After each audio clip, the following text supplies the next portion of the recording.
Namaste everyone. Welcome to Lessons with Lakshmi. Today we are going to discuss about the poem The Lake Isle of Innisfree by William Butler Yeats. Objectives include about the poet and brief summary of the poem recitation with line by line explanation, rhyme scheme of the poem, figures of speech or literary devices used in the poem, and discussion of question and answers. About the poet William Butler Yeats. He was an Irish poet born in Dublin, Ireland in 1865. He was educated in London. He wrote both poetry and plays and was honored with Nobel Prize for Literature in 1923. The Lake Isle of Innisfree was written in 1888 and was first published in the National Observer in 1890. Summary of the poem is: the poem expresses the speaker's longing for the peace and tranquility of Innisfree, a place where the poet spent his summers as a child. He wants to escape the noise of the city and be lulled by the lake water lapping with low sounds by the shore. He wants to return to nature, build a small cabin, grow beans and have beehives, enjoy the purple glow at noon and the sounds of birds and the bees. The Lake Isle of Innisfree is a 12-line poem divided into 3 4-line stanzas called quatrains and is an example of a lyric poem, meaning a musical poem. The rhyme scheme used in the poem is ABAB. The figures of speeches used in the poem are alliteration, antithesis and imagery. The first quatrain speaks to the needs of the body, food and shelter. The second to the needs of the spirit, peace. The final quatrain is a meeting of the inner self, memory, with the physical world, pavement grey. Before getting into the poem, I want to give a brief background about the poem, how the poet was inspired to write this poem. The Isle of Innisfree is an uninhabited island within Logill in County Sligo, Ireland, near which Yeats spent his summers as a child. Yeats describes the inspiration for the poem coming from a sudden memory of his childhood while walking down Fleet Street in London in 1888. While he was walking down the street, he heard a small little tinkle of water and saw a fountain in a shop window which balanced a little ball upon its jet. And he began to remember the lake which he had visited when he was a child. And from this arose the inspiration of the poem, and he wrote the poem in 1888. I will read the poem and explain the poem line by line. And I have also given the meanings at the bottom of the screen. I will arise and go now, and go to Innisfree, and a small cabin built there of clay and wattles made. 9 bean rows will I have there, a hive for the honeybee, and live alone in the bee-loved glade. He is saying, the poet, here I means the poet William Butler Yeats, he is saying, I will arise and go now. I said in the background that he remembered and he became homesick and he remembered the lake, and that is why he is walking down the London street. He is in a city, but he remembers about the lake and he says, I want to get up and go now there and go to Innisfree. And he wants to build a small cabin there made of clay and wattles. Now clay, we know that is the mud, clay, and wattles means the sticks used for making fences and walls. He wants to build a cabin over there with the clay and wattles, and for food he wants to grow 9 bean rows and have a hive for honey and live alone in the beloved glade. Now glade means open space where he can hear to the buzzing of the bee. He wants to be close to the nature. That is what he wants to do. He wants to just leave everything in the city and just go to Innisfree. He has this urgency to go leave everything behind and go to Innisfree. And I shall have some peace there. For peace comes dropping slow, dropping from the wheels of the morning to where the cricket sings. There midnight's all a glimmer, and noon a purple glow, and evening full of the linnet's wings. He says when he goes to that place, he gets peace. He gets calmness of the mind. For peace comes dropping slow. Dropping slow means peace comes slowly and gradually, and he describes the how he feels peace when he looks at all these things. What are all these things? Dropping from the wheels of the morning to where the cricket sings. Now in the morning, early morning, when you see in the open space how it is misty, there is a fog. Okay, so this fog covering the morning feels like a wheel.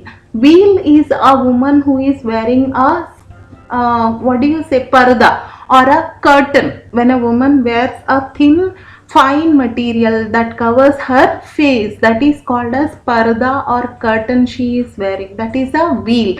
As if the morning is wearing a veil. You can see the morning, but it is not clear, like a woman is wearing a fine material over her face. You can see the face, but the face is not clear. He is comparing the morning covered in a mist, the open space covered in a mist, to the wheel, to where the cricket sings. Cricket is a type of insect that makes a chirping sound. Okay, so in the early morning or late night, when you go out in an open space, you can hear two different types of insects making sounds, and he is saying the peace comes to him gradually, and when he looks at this scene in the morning when it is covered by mist, then he feels peaceful. Then when he feels peaceful, there midnight's all a glimmer. In the midnight, when you look outside, then it is all glimmer. Maybe glimmer is something shiny. Maybe he is looking at the moonlight and the open space is shining in the moonlight, or there might be insects, the glow insects. So that is glimmering in the midnight. Something is glimmering in the midnight, and he feels peaceful. And noon a purple glow. In the afternoon, when he looks at the purple glow, the sunlight, then he feels peace.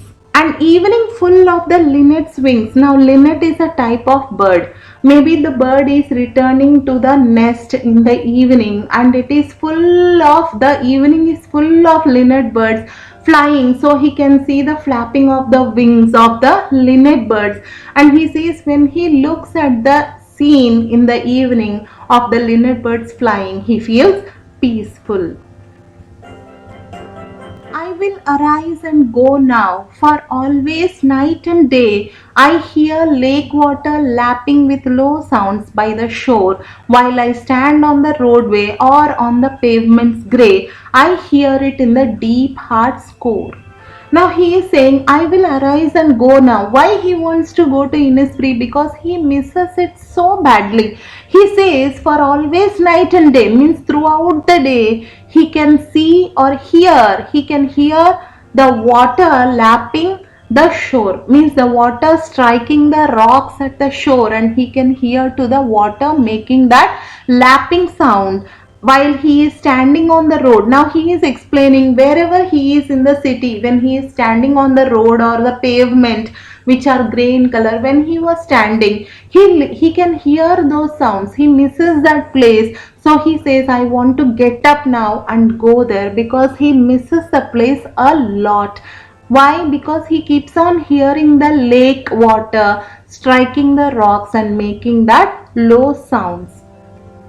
I hear it in the deep heart's core. He is saying in the innermost part of his heart, he can listen to the sound that is so deep. So he wants to go to this place.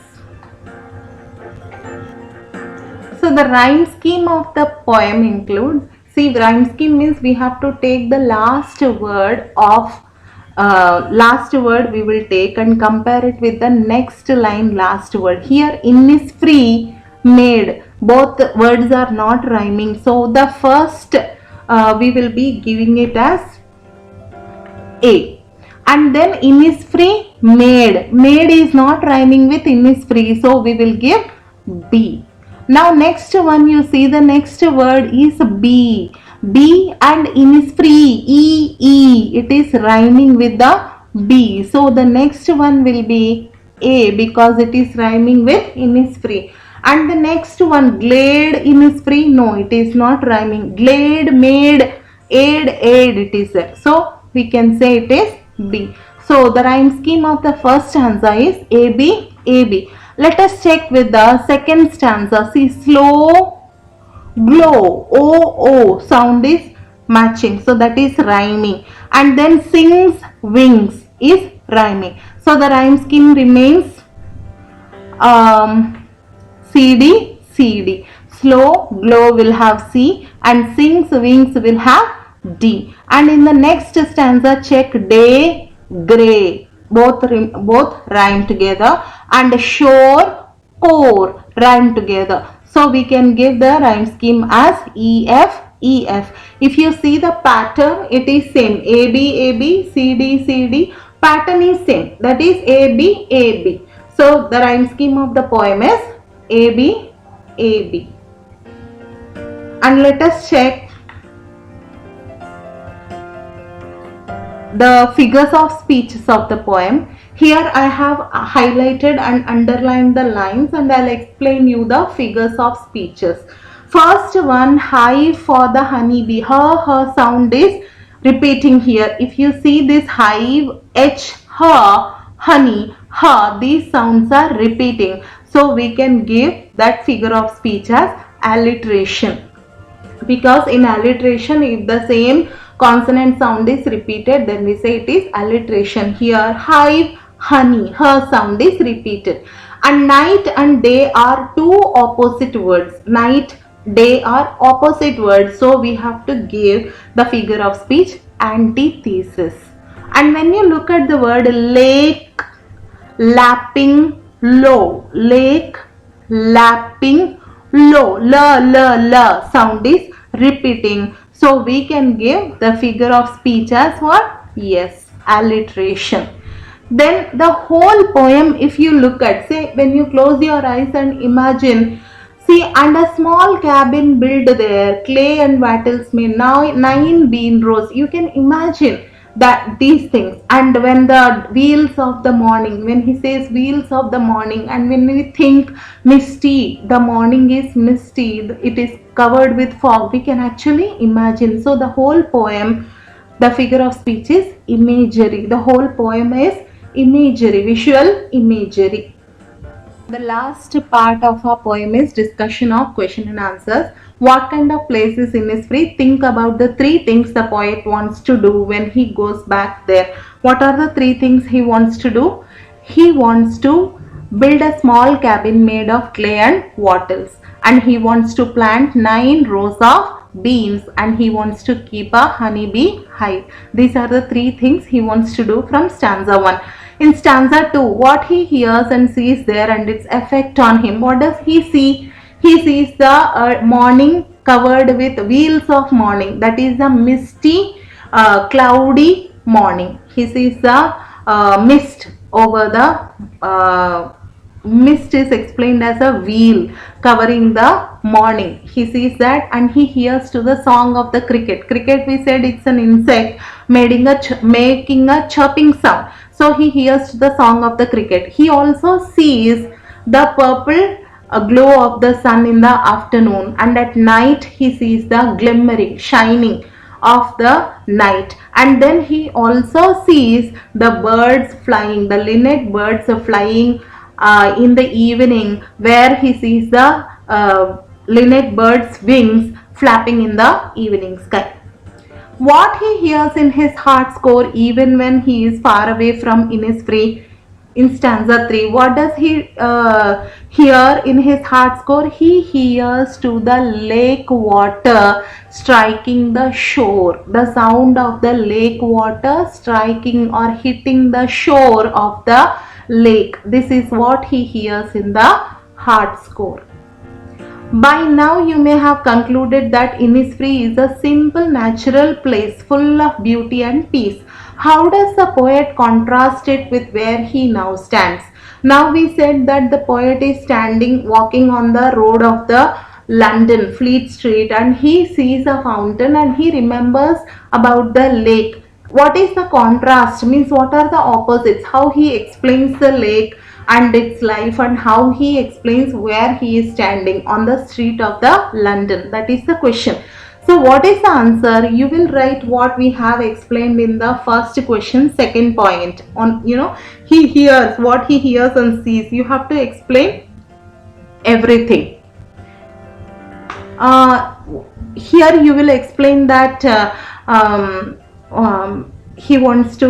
he sees the cricket sing, he hears to the cricket singing, he sees the morning covered in mist, and then he sees the purple glow of the afternoon sun, and then he sees the linnet birds flapping wings in the evening sky, and the midnight glimmer. All this you will write for the first point. And the second contrast, what he contrasts with the place where he is living is, he says that the roadways are colored grey, the pavements are colored grey, and there is no color in there. Grey means there is no color, it is not beautiful. That is what he says.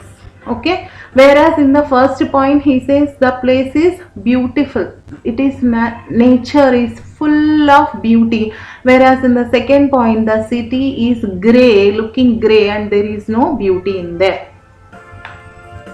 Do you think Innisfree is only a place or a state of mind? Does the poet actually miss the place of his boyhood days? Now, Innisfree is a place that the poet used to visit when he was a boy. Now he lives in a city and he expresses a desire to go to Innisfree, where he can find peace. This shows his state of mind.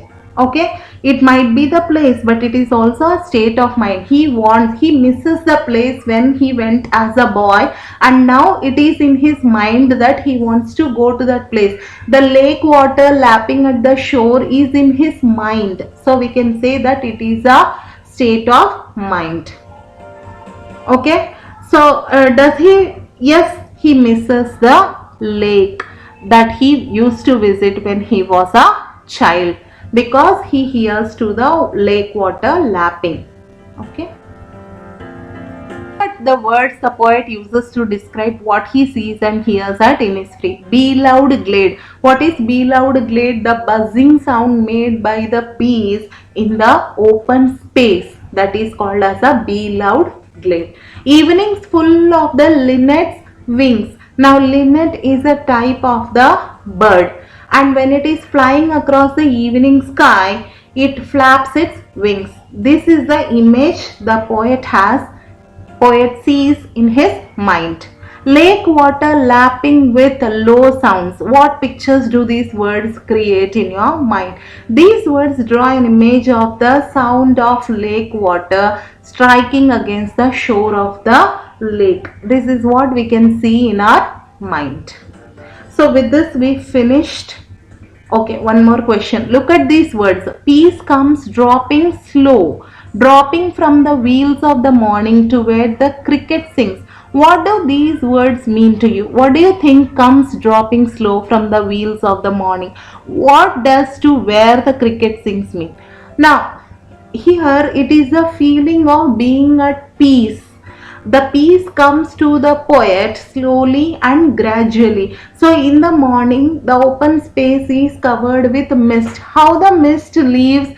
Very slowly, gradually the mist leaves the open space. Same way he is saying the peace comes to him slowly and gradually. So where the cricket sings? Now this is the vibrant sounds made by the cricket insect. Or you can say this is the noise made by the insects in the morning. So these all things explain. What does it explain? This explains the scenes of nature, bringing a feeling of peacefulness to the poet. Okay, with this we finish the discussion of question answers, and this is about the poem The Lake Isle of Innisfree. Thank you for listening to my explanation. Have a wonderful day. I'll meet you with the next video.